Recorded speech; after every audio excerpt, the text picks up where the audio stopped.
বন্ধুরা, একটা প্রশ্ন দিয়ে শুরু করছি। আপনি কি এখনো অপেক্ষা করে বসে আছেন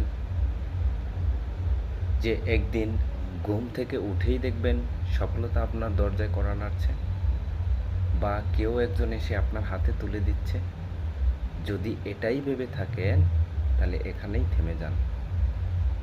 কারণ আজকে আমি আপনাদেরকে একটা চরম সত্য কথা বলতে এসেছি। সফলতা এটা কোনো উপহার নয়, এটা আপনার প্রাপ্য নয়, কারণ এটা আপনি চান। সফলতা হলো এমন একটা জিনিস যেটা আদায় করে নিতে হয়, এটা অর্জন করে নিতে হয়।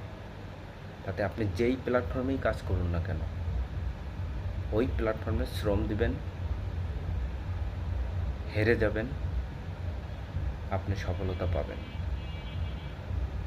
হেরে গিয়ে যদি আপনি চলে যান তাহলে আর সফলতা পেলেন না। হেরে গিয়ে আবার ওই প্ল্যাটফর্মেই আপনাকে দাঁড়াতে হবে, তাহলেই সফলতা নিশ্চিত আপনি পেয়ে যাবেন।